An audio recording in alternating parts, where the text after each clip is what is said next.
নমস্কার, কেমন আছেন সবাই? আশা করি সবাই খুব ভালো আছেন। কৃষ্ণা রান্নাঘরে সবাইকে স্বাগত। আজকের রেসিপি পনির রেজালা। এটা রুটি, লুচি, পরোটা, ফ্রাইড রাইস, সাদা ভাতের সঙ্গে খেতে বেশ ভালো লাগে। আমি এখানে 300 গ্রাম পনির নিয়ে নিলাম। পনিরগুলোকে এইভাবে কেটে নিলাম। আপনারা ইচ্ছা করলে আপনাদের মতো ছোট বড় কেটে নিতে পারেন। তারপরে পনিরের মধ্যে আমি একটু নুন আর হলুদ মেখে নিয়েছি। আর এদিকে পোস্ত, কাজু আর কিছু কিশমিশ নিয়ে নিলাম। আর একটু টক দই নিয়ে নিলাম 100 গ্রামের মতো। দিয়ে একটা মিক্সিং জার নিলাম। মিক্সিং জারের মধ্যে আমি এগুলো সব আর টক দইটাও সব কিছু পেস্ট করে নিয়েছি। আর এইদিকে দুটো টমেটো নিয়েছি। টমেটো দুটোর বীজ ফেলে দিয়েছি।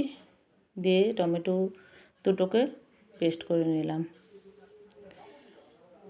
গ্যাস অন করে একটা কড়াই চাপিয়ে দিলাম। সাদা তেল দিয়ে আমি ভাজবো। আর যেহেতু রেজালা হবে সাদা তেল দিয়ে ভাজলে ভালো হবে। দিয়ে পনিরগুলোকে আমি ভেজে নিচ্ছি। আমি একটু লাল লাল করে ভাজছি, আপনারা ইচ্ছা করলে আর একটু সাদাও রাখতে পারেন। সব পনিরগুলোকে আমি 2 বারে ভেজে নেব। পনিরগুলো ভাজা হয়ে গেছে। এবার একটু গরম জলের মধ্যে জলটার মধ্যে দিয়ে দিলাম। গরম জলে দিলে কি হয় বলুন তো, পনিরটা ভীষণ নরম থাকে, খেতে ভীষণ ভালো লাগে। পনির ভাজা তেলের মধ্যে আরেকটু তেল দিয়ে দিলাম। ফোড়নে দিয়ে দিলাম ছোটো এলাচ, লবঙ্গ, দারচিনি, জিরে আর গোলমরিচ 10-12টা ফোড়নে দিয়ে দিলাম।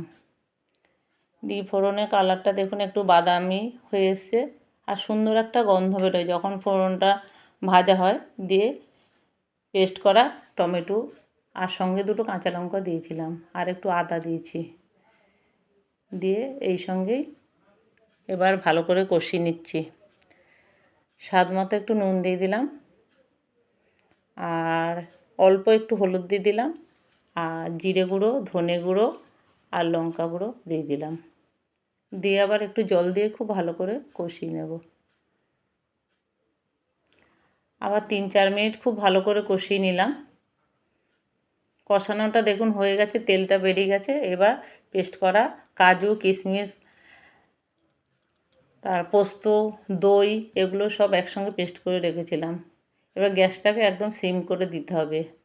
দিয়ে আস্তে আস্তে কষিয়ে নিতে হবে। 1 মিনিটের মতো আমি এগুলোকে কষিয়ে নিয়েছি। দেখুন তেলটা ছেড়ে দিয়েছে। এবার জল দিয়ে দেব। আর গ্যাসটাকে একদমই সিমে রাখতে হবে, না দইটা কেটে যাবে। আবার অনেকে বলেছেন যে দইটা কেটে যায় কেন? দইটাকে ফ্রিজ থেকে অনেক আগেই বের করতে হবে। এখানে একটু ঘি দিয়ে দিলাম আর একটুখানি চিনি দিয়ে দিলাম। তবে এসব তরকারিতে একটু চিনি দিলে ভালো লাগে। এবার একটু জল দিয়ে দিলাম। জলটা ফুটে গেছে। দিয়ে পনিরগুলো দিয়ে দিলাম আর এখানে কেওড়া জল আর একটু গোলাপ জল দিয়ে দিলাম। দেখুন আমার রান্নাটা হয়ে গেছে।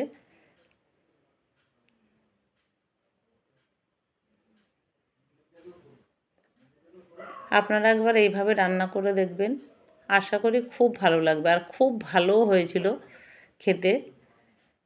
ভালো লাগলে ফেসবুক থেকে দেখলে একটা লাইক করবেন, কমেন্ট করবেন, শেয়ার করে দেবেন।